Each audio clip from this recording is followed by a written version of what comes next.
Buenas tardes todos, bienvenidos al programa El Universo de tu Cerebro, sección Zona Médica de promoestereo.com.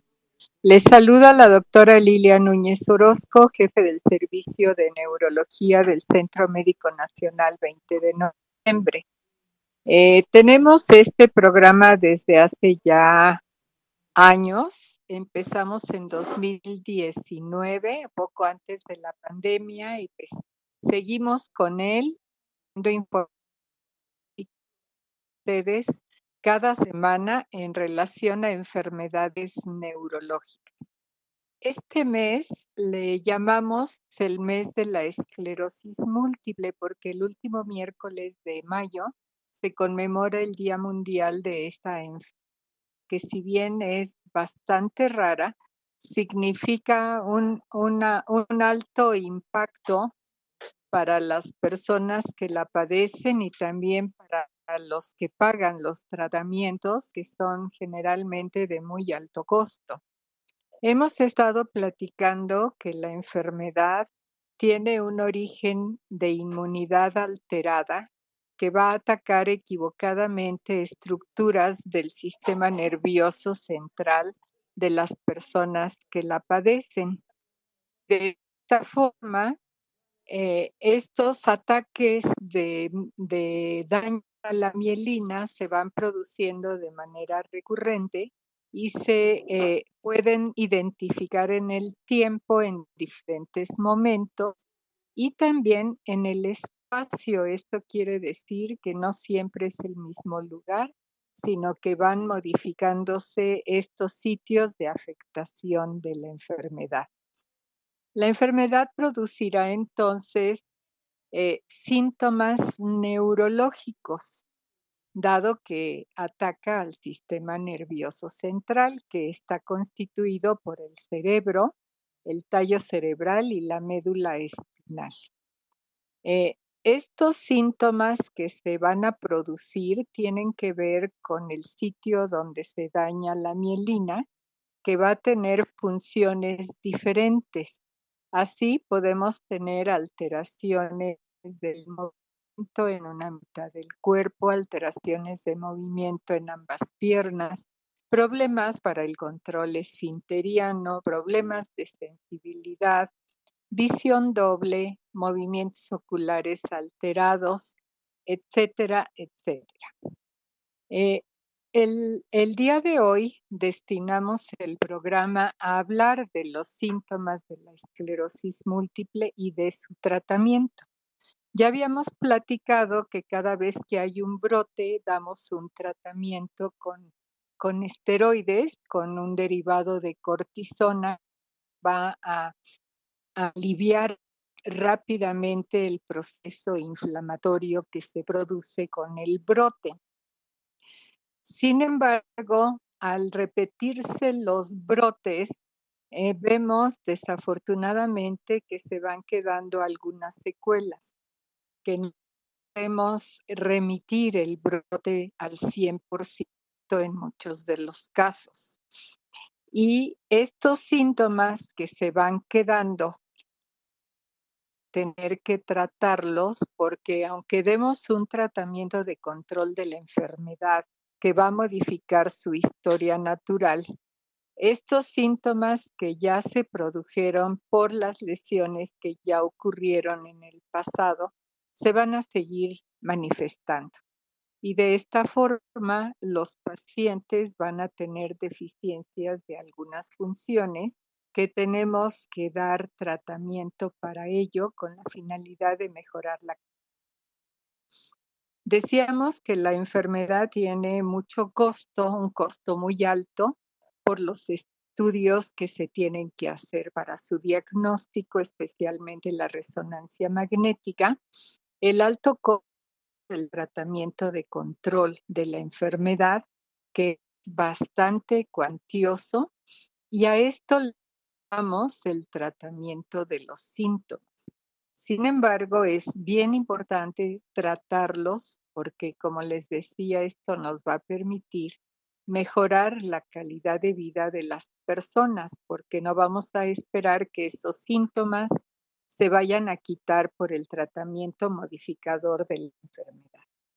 Así que el día de hoy platicaremos de la gran cantidad de síntomas que la enfermedad puede producir y cómo vamos a ir tratando cada uno de ellos para que la persona tenga menos molestias, pueda desempeñarse mejor y probablemente hasta mantenerse incorporado a la vida productiva, porque ya decíamos que la enfermedad es de personas más bien jóvenes, ocurre entre los 20 y los 40 años de edad, y pues es la edad en la que la gente forma su familia, la gente está estudiando en la universidad, está ya empezando a trabajar y aquí viene esta situación que para algunos es catastrófica.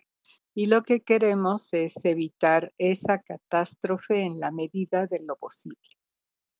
Me acompaña el doctor Víctor Hugo Gómez Arias, quien es neurólogo del Centro Médico Nacional 20 de noviembre y nos va a platicar cuáles son los síntomas. Los vamos a agrupar para poder explicar mejor las medidas que tomamos para su alivio. Bienvenido, Víctor. Muchas gracias por estar aquí. Gracias por la invitación, doctora. Entonces, ¿con cuáles síntomas empezamos?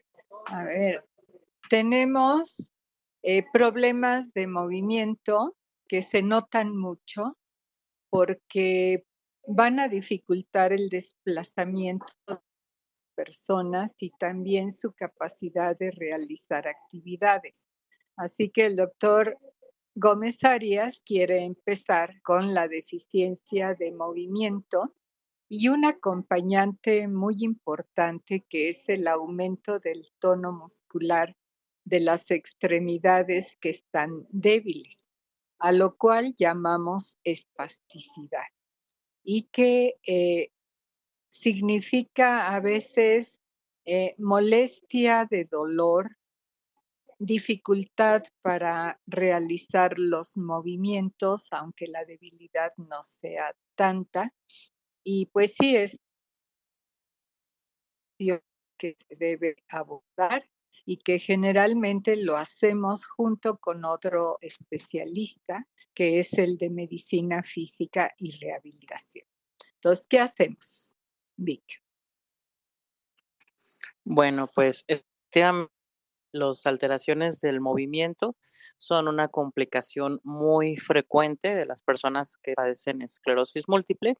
Como ya se ha comentado, la esclerosis múltiple puede afectar las lesiones, la inflamación a cualquier parte del sistema nervioso y comprometer cualquiera de las funciones tanto del cerebro como de la médula. Y una de las funciones que se compromete con mayor frecuencia es justamente las capacidades motrices, tanto en el aspecto de la fuerza muscular como tal, es decir, que la persona tenga debilidades, pues, es decir, parálisis o disminución de la capacidad de moverse voluntariamente, que no pueda mover adecuadamente alguna extremidad, o también alteraciones para la coordinación, que eso también se puede ver comprometido dependiendo del lugar del cerebro en donde se estén produciendo las lesiones. Más de la mitad de las personas con esclerosis múltiple en su evolución, ya sea por la presencia de brotes o por la progresión misma de la enfermedad, que a veces es independiente de los brotes, van a desarrollar alguna de estas complicaciones. Entonces, es de las principales causas de discapacidad física, ya que limitan no únicamente la capacidad para realizar actividades laborales o actividades de autocuidado, sino también para la capacidad de la deambulación. Y en esclerosis múltiple, de las principales escalas que se utilizan para evaluar el empeoramiento de la discapacidad de esta enfermedad, pues le da mucha importancia o se toma muy en cuenta la capacidad de moverse de una persona, que pueda moverse sola, sin ayuda, caminar, caminar normal o que requiera de algún apoyo como un bastón, una andadera o bien silla de ruedas. Esta capacidad pues es de los marcadores más utilizados para saber, digamos, el estadio o la severidad de la enfermedad. Entonces, bueno, es de las complicaciones que con mayor frecuencia afectan a las personas con esclerosis múltiple y de las que tienen mayor impacto en la vida diaria y en la calidad de vida de las personas. Entonces, nuestra tarea como neurólogos es identificar primero lógica cada vez que los pacientes acuden con nosotros, añadiendo desde la última vez que vinieron con nosotros, si las mente o está estancada. Entonces, revisamos e identificamos qué sitios son los que están afectados. Generalmente son las piernas, ya sea una de las piernas o ambas. Cuando están afectadas ambas, es por lesiones en la médula espinal. Si es una sola pierna o pierna y un brazo del mismo lado, la lesión suele estar más arriba de la médula espinal, puede estar en el cerebro o en el tallo cerebral. Y identificamos entonces la distribución que hay en el organismo de estas deficiencias de función y solicitamos el apoyo de medicina física y rehabilitación que van a poner en marcha una serie de estrategias, de programas de rehabilitación que van a necesitar sesiones en el Gabinete de Medicina Física y Rehabilitación para disminuir la espasticidad y para fortalecer los músculos que están afectados.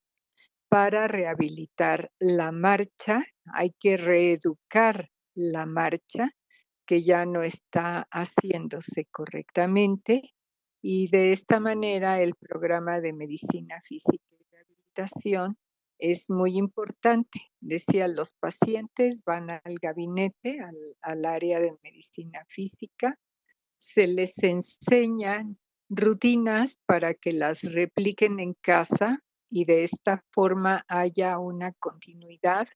Se repiten los ejercicios y esto es el punto primordial de que resulte.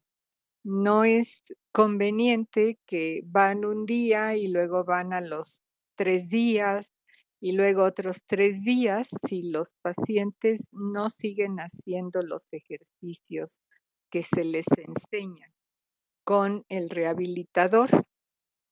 De esa forma, si lo llevan bien, seguramente van a tener un resultado mucho mejor. En cuanto a la espasticidad, se evalúa qué tan severa está esta espasticidad, este entesamiento de las extremidades que dificulta a veces las posturas para los pacientes. Por ejemplo, si un paciente tiene una espasticidad en extensión, difícilmente podrá sentarse porque las piernas están estiradas y para que se doblen y se pueda mantener una posición adecuada de estar sentado, pues se requiere vencer esa resistencia para que las extremidades se puedan flexionar. También sucede en otros casos que la espasticidad está en flexión y allí cuesta mucho trabajo que la persona esté acostada porque las piernas están de manera forzada muy dobladas. Entonces, de acuerdo a la situación que ocurre, vamos a tomar otras medidas, vamos a utilizar medicamentos que disminuyen esa resistencia muscular. Platícanos, ¿qué usamos, Vic? Bueno, en este punto específico de la espasticidad, del aumento de tono muscular, hay varias estrategias. Por supuesto, la rehabilitación física, los ejercicios de fisioterapia son una parte muy importante y que nunca deben de utilizarse solo medicamentos, sino siempre en acompañamiento de la fisioterapia para tratar la debilidad en sí misma. Pero adicionalmente se puede utilizar estrategias como fármacos relajantes musculares. Hay medicamentos que son tomados que pueden disminuir la espasticidad al relajar el músculo. Esto puede ayudar al trabajo con el paciente, a la movilidad del paciente, pero también puede ayudar a que el paciente pueda realizar de una mejor manera sus ejercicios de rehabilitación física. Es otro motivo por el cual siempre se tienen que utilizar en conjunto, porque la relajación muscular favorece que el paciente pueda hacer mejor la rehabilitación y eso es lo que puede dar un beneficio a largo plazo de la condición motora del paciente. Existen varias opciones de medicamentos que son tomados y también existen opciones que son inyectadas directamente en los músculos, principalmente la toxina botulínica.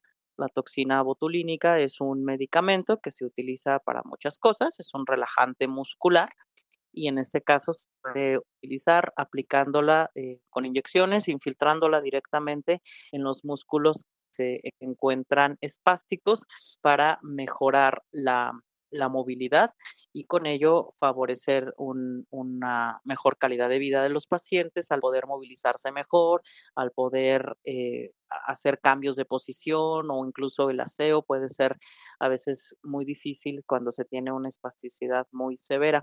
En todos estos tratamientos que utilizamos para relajación muscular, tenemos que hacer una evaluación periódica en cada consulta. No quiere decir que si un paciente está espástico, la dosis de toxina que se va a aplicar o la indicación de tomar medicamentos relajantes musculares va a mantenerse inamovible, sino que esto se tiene que ir modificando, porque recordemos que la espasticidad está acompañada, es un acompañante de la debilidad, o sea, los músculos o las extremidades que se encuentran con aumento del tono y que están espásticos, además son extremidades que están débiles. Entonces, si nosotros aplicamos de manera excesiva estas medidas para relajar muscular, podemos incrementar transitoriamente la debilidad y entonces, aunque esté más flácido la extremidad, aunque se pueda mover mejor, el paciente se pueda movilizar mejor pasivamente, el paciente pues va a sentir un incremento en su debilidad, va a sentir que la fuerza muscular está disminuida. Entonces siempre se tiene que evaluar de una manera periódica, consulta a consulta, para determinar si es necesario o no es necesario iniciar algún tratamiento. La espasticidad que es ligera no necesariamente requiere de un tratamiento diferente al de los ejercicios de fisioterapia. Cuando la espasticidad es moderada o severa, pues es cuando podemos ayudar a la movilidad y ayudar a la fisioterapia con estas estrategias, pero siempre sabiendo que es algo transitorio y que es un coadyuvante de la fisioterapia y que en algún momento si la persona mejora puede ir requiriendo cada vez dosis menores o en algún momento dejar de requerir un tratamiento para la espasticidad, sobre todo cuando los casos no son tan severos. Muy bien. Bueno, pues debemos decir que el uso de la toxina botulínica lo aplicamos los neurólogos y también los especialistas en rehabilitación. Y cualquiera de las dos especialidades puede hacer este tratamiento. Decíamos de los costos, la toxina es un medicamento también de costo alto y vamos sumándole costos a lo que habíamos mencionado con el tratamiento modificador, con los estudios de control que se tienen que hacer periódicamente. La resonancia magnética es la que debemos estar repitiendo por lo menos una vez al año para poder ver si tenemos nuevas lesiones que a veces no se traducen con síntomas que los pacientes perciban. Entonces, Al costo de todo esto sumamos el costo de la toxina botulínica, que en la mayoría de los casos vale mucho la pena invertir en ello, porque les ayuda muchísimo para estas posiciones de aseo, de sentarlos, de poderlos acostar, pero siempre con la expectativa clara y realista de lo que queremos lograr con la toxina botulínica. Hay pacientes que esperan que su marcha se normalice por el uso de la toxina y realmente no sucede. Entonces hay que planificar si es para mejorar el aseo de la región, el aseo de genitales o para mantener una postura más adecuada para que se sienten o se acuesten, pero no pensando que el uso de la toxina va a permitir que la marcha se vaya a mejorar necesariamente. De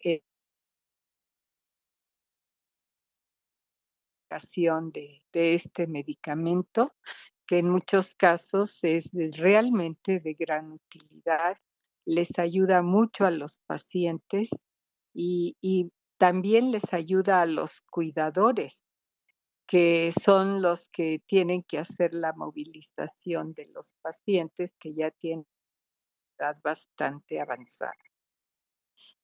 Decíamos que no queremos permitir que la enfermedad llegue a etapas muy avanzadas que afecte mucho las funciones generales de la persona. Sin embargo, a veces no lo podemos evitar, aun cuando hayamos iniciado el tratamiento que modifica la enfermedad, controla. No siempre logramos esto y podemos tener una progresión de los síntomas independientemente de que haya o no más brotes. Y pues con esto en la mira debemos estar muy atentos para ver cuáles de esas funciones, sin tener una recaída, se van deteriorando paulatinamente y desafortunadamente la función motora o de movimiento o de marcha son las que más frecuentemente vemos afectadas en esta progresión. Bueno, pues empezamos con el problema del movimiento, pero tenemos otros síntomas más que debemos también darles tratamiento. ¿Con cuál seguimos, Vic? Bueno, dice doctor Gómez, la vejiga. La enfermedad es discapacitante por el problema motor, pero también es discapacitante el tener problemas para el vaciamiento de la vejiga, porque esto hace que las personas dejen de salir para poder acudir rápidamente a vaciar la vejiga cuando la vejiga tiene una función exagerada y se quiere vaciar con una muy pequeña cantidad, y esto puede llegar a provocar que se vacíe sin control, tener una incontinencia. Tenemos modalidades diferentes de la afectación de la vejiga. Y sobre esto, pues ya el doctor Gómez nos platicará. Vejigas flácidas que no pueden vaciar o vejigas espásticas que se vacían con muy poquita cantidad y no se puede controlar. A ver, ¿qué hacemos con la vejiga flácida, Vic? Sí, efectivamente se pueden presentar cualquiera de estas dos complicaciones, principalmente en las personas que han tenido brotes o actividad de la enfermedad en la médula espinal, son quienes principalmente tienen este problema. Recordemos que cuando la vejiga se va llenando poco a poco, la orina se produce todo el tiempo. Cuando la vejiga se va llenando, el esfínter, que es lo que mantiene cerrada la vejiga, tiene que mantenerse cerrada para evitar las fugas, para evitar que se salga la y una vez que llega a cierta capacidad, sentimos el deseo de vaciarla y entonces voluntariamente relajamos ese músculo. Las dos funciones de este músculo son igual de importantes, que se mantenga contraído para que esté cerrado cuando la vez estarlo y también que se relaje cuando nosotros lo vaciamos para mantener una adecuada función vesical. Eh, este músculo pues recibe la información directamente del sistema nervioso y es entendible que cuando se afectan estas estructuras de la médula por actividad de la esclerosis múltiple, pues se puede afectar cualquiera de estas dos funciones. Como otros músculos, puede tener una evolución en la cual primero estará débil y después estará espástico, de manera similar a lo que ocurre con los músculos en las extremidades. Entonces se pueden presentar cualquiera de las dos condiciones, pero también se puede presentar que una preceda a la otra. Es decir, que las personas primero tengan incontinencia urinaria por debilidad del músculo y que después se presente un aumento del tono muscular de este esfínter y las personas tengan dificultad para... A veces el síntoma que las personas tienen en ambos casos es incontinencia, aunque el motivo es un poquito diferente. Cuando hay una debilidad, la incontinencia se debe a que propiamente no se cierra adecuadamente y se está fugando. Cuando el músculo está demasiado tenso y no permite relajarse bien, na- la vejiga que empieza a fugarse, decimos, por rebosamiento. Entonces, en ambos casos puede haber incontinencia como síntoma y a menudo es necesario que se haga algún otro estudio adicional, habitualmente por parte de médicos urólogos, algún estudio de la función vesical que nos ayude a saber cuál de las dos situaciones es la que está predominando, si un músculo esfínter débil o un músculo esfínter demasiado espástico. Cuando hay alguna de estas condiciones, hay varios enfoques que se pueden tomar. Se puede dar un tratamiento farmacológico con medicamentos que ayuden a mejorar la función vesical, como puede ser oxibutinina, por ejemplo, que es un medicamento que recetan habitualmente los urólogos para este problema. Pero también al ser un músculo, además de los medicamentos, también existe la rehabilitación física que se puede, que se le puede otorgar a estos pacientes con algunos ejercicios que fortalecen el piso pélvico, es algo que puede ayudar. Y también hay programas de entrenamiento vesical y técnicas para el vaciado de la vejiga. Todas esas técnicas son con ejercicios que habitualmente los especialistas de cirugía son quienes pueden apoyarnos para entrenar a las personas que tienen este problema en cómo llevarlas a cabo. Además de eso, existen algunas otras técnicas más invasivas. Se puede utilizar nuevamente la toxina botulínica, decíamos que era un relajante muscular, pero en este caso los urólogos, cuando está muy tensa la vejiga, el músculo que relaja o aprieta el esfínter, los urólogos pueden aplicar directamente toxina botulínica ahí en el músculo vesical y eso puede resolver el problema o mejorar el problema, mejorar la función vesical.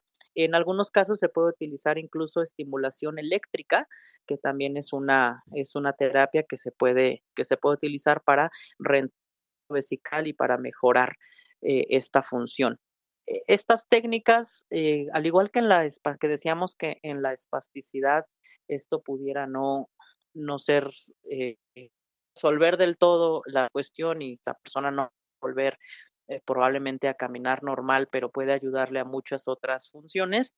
Igualmente, todas estas herramientas que utilizamos para tratar las alteraciones del funcionamiento vesical pueden ayudar a que las personas tengan un poco de autonomía aunque no resuelvan por completo los síntomas vesicales, pueden ayudar muchísimo a mejorar los síntomas. En algunos casos, a pesar de estas estrategias, de la toxina, de los medicamentos, los ejercicios, de las técnicas de reentrenamiento vesical, a pesar de todo eso, puede que no se logre recuperar la función de la vejiga y que las personas requieran tener una sonda por la uretra, por donde orinamos, directamente por ahí hasta la vejiga para que esté drenando continuamente.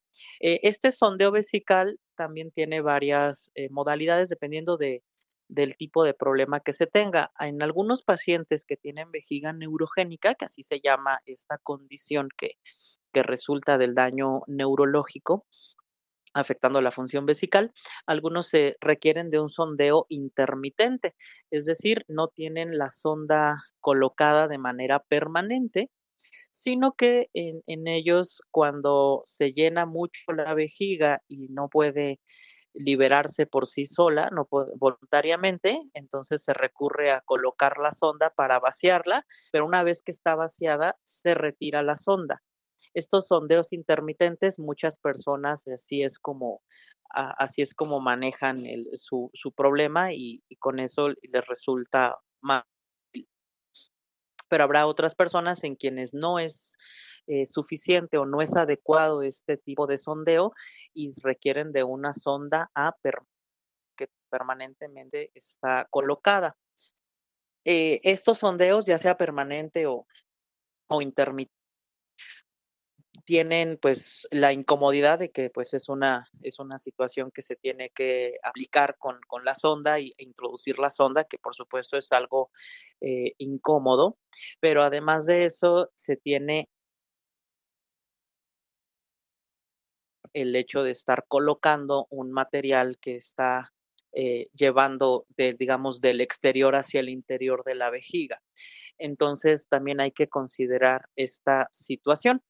En general, la vejiga neurogénica es un factor de riesgo para infecciones urinarias. El hecho de que no se tenga un adecuado tratamiento, un adecuado funcionamiento vesical favorece la proliferación de las bacterias en la orina, que normalmente es un líquido estéril. Cuando se tienen estas condiciones, se puede que se formen infecciones, que se precipiten infecciones urinarias. Es algo de lo que padecen con frecuencia quienes tienen vejiga neurogénica y por supuesto este riesgo que de por sí existe con la vejiga neurogénica se incrementa en aquellos que requieren de estar colocando una sonda, ya sea de manera permanente o de manera intermitente. Por eso, además de estos tratamientos para la vejiga neurogénica como tal, también se tiene que a la vigilancia de síntomas urinarios y a la realización de exámenes de orina. Es común que quienes tienen lesiones neurológicas que afectan la función vesical, o son nervios que están muy cercanos, también se afecte la función de la sensibilidad. Entonces puede ser que los síntomas que habitualmente nos informan o nos indican que estamos teniendo una infección en el tracto como sería dolor o ardor al momento de orinar, puede ser que no estén presentes, puesto que la propia lesión neurológica que afecta la función vesical también afecta la sensibilidad de esa zona. Entonces, probablemente no se tenga unos síntomas, no se tenga dolor, no se tenga ardor y entonces se pueda, se requiera estudio de la orina para corroborar si existe o no existe una infección. Y esta vigilancia a las infecciones también sería parte del tratamiento y del manejo de las vejigas neurogénicas. Un poquito de la mano sobre este problema que puede acompañar esta situación del esfínter vesical y dar todos estos problemas para vaciar la vejiga. También está el intestino. El intestino tiene un control del sistema nervioso para que el tubo digestivo camine, entre comillas, para que realice su función de vaciarse el estómago, de transcurrir todo el alimento que ingerimos por el intestino, a llegar al final, al recto, para defecar, para eliminar estos desechos. Y aquí también podemos tener algún problema, a veces muy serio, para el vaciamiento del intestino o al contrario, para contener la materia fecal y evitar que se salga de manera involuntaria. Entonces aquí este otro problema eh, autonómico, que es de órganos que no dependen de la voluntad enteramente, también hay que hacer algo. ¿Qué les recomendamos cuando hay estreñimiento? Sí, al igual que comentábamos que en la vejiga se pueden presentar cualquiera de los dos problemas, pues también los cambios en el hábito intestinal pueden resultar en estreñimiento, pueden resultar en diarrea o también en alternancia de estas dos condiciones, que haya como periodos donde predomine la diarrea y episodios en donde predomine el estreñimiento. En el caso de la motilidad intestinal, la, la causa o los mecanismos que lo modifican o que lo alteran, además de la lesión neurológica propiamente, que por supuesto afecta la motilidad intestinal, puesto que esos músculos que rodean al intestino se mueven por influencia del sistema nervioso. Aquí, además de ese daño, también la motilidad intestinal se ve afectada por otros factores. Actualmente sabemos y está muy vigente, muy actual, toda esta información sobre las neuronas que existen, el tejido nervioso que existe en todo el tracto gastrointestinal. Y es de todos conocido que la motilidad intestinal se puede ver afectada también por factores emocionales, por factores que tienen que ver con el estado de ánimo. Entonces, en este caso, los pacientes con esclerosis múltiple que tienen diarrea o que tienen estreñimiento, además de que se tenga documentada la lesión neurológica, también es muy importante evaluar todos estos otros aspectos que también pueden influir en la motilidad intestinal, porque pues no solamente, a diferencia de otras áreas del organismo en donde es la lesión neurológica la causa única o la causa predominante de que no se mueva una extremidad o de que no se relaje el esfínter de la vejiga, con el intestino existen otros aspectos que influyen. Entonces, tenemos que evaluar la presencia de una lesión en sistema nervioso central, principalmente en la médula, pero también evaluar el estado de ánimo o la coexistencia con otras condiciones como el síndrome de colon irritable, que también es algo común en personas con esclerosis múltiple. Además de identificar esto, se tiene que dar un tratamiento que lamentablemente solo contamos con tratamientos sintomáticos, es decir, con tratamientos muy similares que daríamos y con recomendaciones muy similares a las que haríamos en otras condiciones neurológicas y no neurológicas que causen estreñimiento y que causen diarrea. En el caso del estreñimiento, bueno, habrá que hacer modificaciones en la dieta, algunas como el aumento en la ingesta de la fibra, frutas, verduras, granos enteros, legumbres, pueden ayudar a mejorar el estreñimiento al aumentar el volumen y la consistencia de las heces. Es muy importante, mantener una adecuada hidratación, consumir suficientes líquidos. Si las medidas solamente de los cambios de dieta no son suficientes, se puede recurrir a medicamentos laxantes cuando el estreñimiento es persistente. Hay diversos tipos de laxantes. Se puede recurrir a suplementos de fibra, que también es algo que se puede utilizar con la misma intención de mejorar el volumen y de mejorar la consistencia de las heces. Y también es recomendable, dependiendo obviamente de la condición neurológica del paciente, que haga actividad física, sobre todo de movimiento de las piernas. Si el paciente, su enfermedad no le impide caminar, que camine un tiempo suficiente diario puede ayudar bastante. Esto siempre tiene que ir en concordancia con la rehabilitación física y la fisioterapia que la persona esté recibiendo para las otras consecuencias de su enfermedad, para los otros problemas que tenga a consecuencia de la esclerosis múltiple.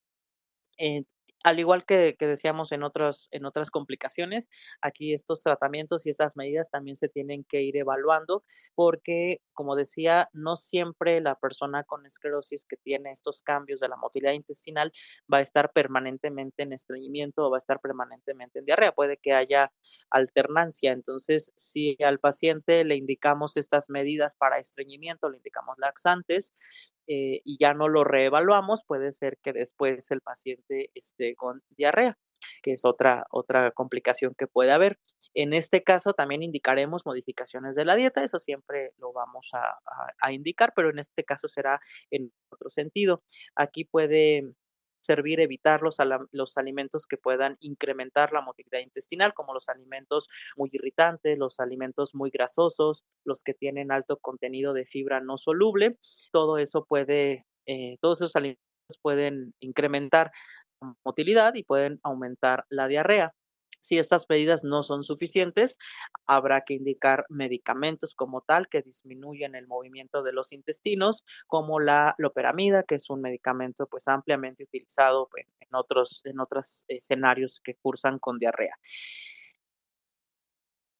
Esta cuestión de la terapia física que acompaña al paciente con esclerosis múltiple y el manejo del estrés. En el caso de la diarrea, más que en el estreñimiento, la diarrea es la que más se puede asociar a cambios del ánimo cuando se cursa con colon irritable. Incluso las personas que previamente a la esclerosis múltiple tenían colon irritable, cuando tienen brotes que afecten el movimiento del tránsito intestinal, pueden empeorar los síntomas del colon irritable y pueden aumentar estos episodios de diarrea. Entonces, siempre habrá que investigar ese aspecto que puede estar influyendo en el cambio del hábito intestinal. Un problema muy discapacitante es la incontinencia fecal. ¿Qué recomendamos? Que es un problema sumamente difícil de manejar. Sí, para la incontinencia fecal, bueno, se deben mantener las medidas que se indican para la diarrea. De entrada, se tiene que mantener esos cambios en el hábito intestinal, digo, en la alimentación.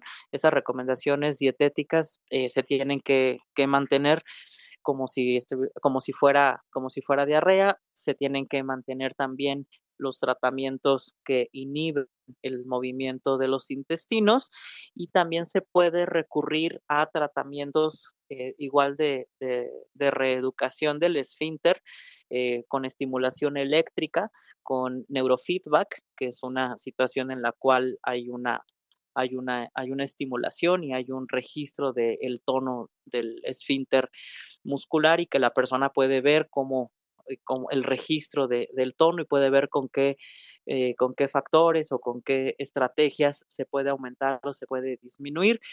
Estas estrategias se pueden utilizar con cierto nivel de evidencia, pero la verdad es que el grado, el número de personas que aún con todas estas estrategias no consiguen mejorar o no consiguen eliminar ese problema tan difícil como es la incontinencia fecal es muy alto.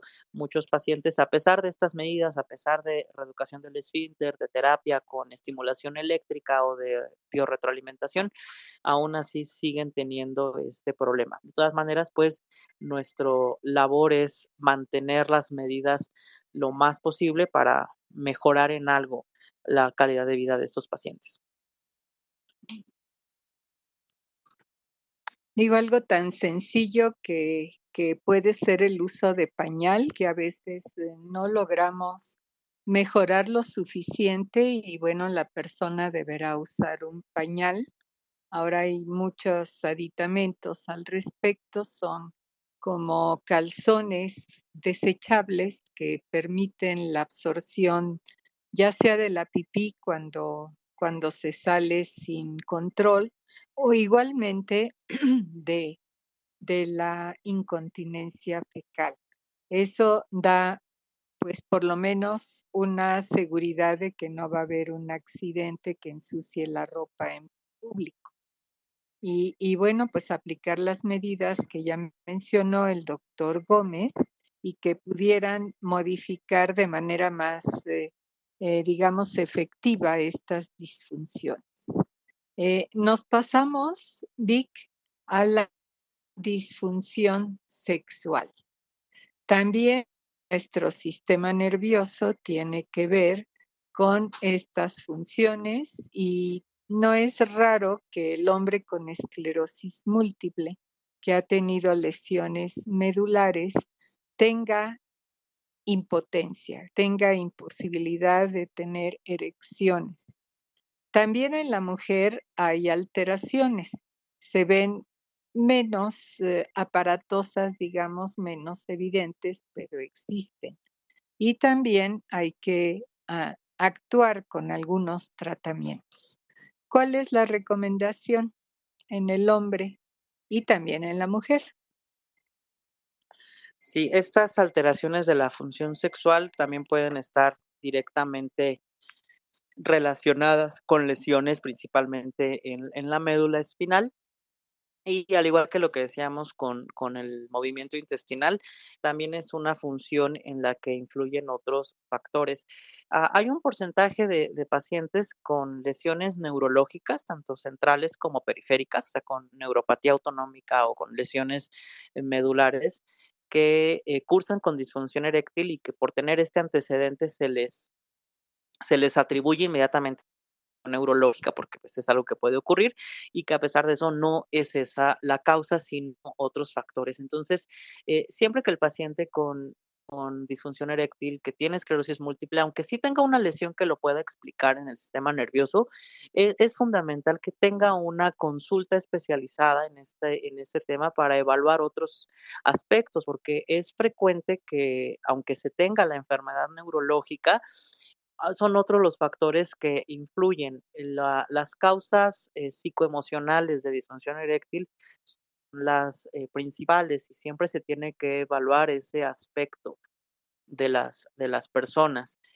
A veces el estado de ánimo secundario al padecer la misma enfermedad o la situación de tener alguna otra discapacidad o alguna otra función neurológica disminuida, como si se está en silla de ruedas o si se tiene un problema de estos que mencionábamos de diarrea o de incontinencia. A veces el estrés emocional que conlleva esa situación es lo que repercute en la función sexual. Entonces, siempre se tiene que evaluar primero esa parte, porque a veces ahí es donde encontramos la explicación de por qué están ocurriendo estos síntomas.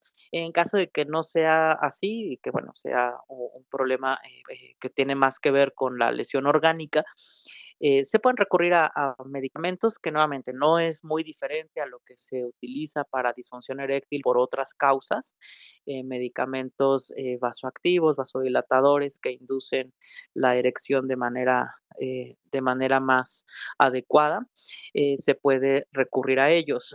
Pero habitualmente el seguimiento de estos aspectos se hace también con el médico de urología. Entonces, como hemos visto, aunque la esclerosis múltiple, pues, es una enfermedad totalmente neurológica, confinada al sistema nervioso central, las repercusiones que tiene en otros órganos y en otros sistemas obligan a que una persona con esclerosis múltiple debe tener siempre un seguimiento multidisciplinario. Y aunque la enfermedad es neurológica, y el neurólogo será su médico que principalmente vea esta enfermedad y el que tomará decisiones en conjunto con el paciente sobre los tratamientos directamente para esclerosis múltiple. El paciente debe de tener atención de todas las demás especialidades que vaya requiriendo de acuerdo a las complicaciones que va teniendo, donde va a intervenir dependiendo de los síntomas que se tengan. Podrá intervenir el médico rehabilitador, el urólogo, el gastroenterólogo para esta cuestión intestinal, el psicólogo, el psiquiatra si se tiene un problema de ansiedad o depresión muy severo, porque es la repercusión que se tiene en la vida de las personas desde las lesiones neurológicas y por la multiplicidad de complicaciones que se tienen, pues es muy amplio y habitualmente se tiene que intervenir de manera multidisciplinaria y, por supuesto, todas estas recomendaciones generales que hacemos, que estamos mencionando, siempre se tienen que individualizar para el tipo de paciente, la edad del paciente, las actividades que realiza, el tipo de esclerosis múltiple, el tratamiento que está llevando para esclerosis múltiple, porque no podemos también obviar esa parte.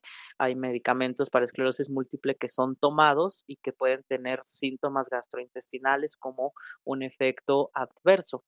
Entonces, siempre se tiene que evaluar de manera individual para que el tratamiento siempre sea de acuerdo a las características y necesidades de cada paciente. Muy bien. Bueno, pues todavía no terminamos con la multiplicidad de síntomas, que son pues muchos más y que vamos a continuar la próxima vez con esto, porque sí es muy importante abordar otros, como los problemas del ánimo, los problemas cognitivos, síntomas de dolor, de molestias, de sensibilidad, temblor, desequilibrio, etcétera. Entonces, nos quedan todavía por repasar muchos síntomas que requieren un tratamiento dirigido a ellos y que vale la pena que sí le dediquemos un tiempo. Así que les invitamos a acompañarnos la semana que viene para concluir con este repaso de los muchos síntomas que la enfermedad produce y qué es lo que podemos ofrecer para su alivio, por lo menos parcial, y vuelvo a repetir, para mejorarles la calidad de vida. Así que pues por hoy nos vamos a despedir, no sin agradecer primero la atención de todos ustedes que nos están escuchando y desde luego que haya estado aquí con nosotros el doctor Víctor Hugo Gómez Arias compartiendo pues todas estas medidas, todos estos tips y demás van a ser de utilidad en estos pacientes. Muchísimas gracias, Víctor. Gracias a usted por invitarme, doctor. Y gracias a ustedes, nos despedimos por hoy. Buenas tardes.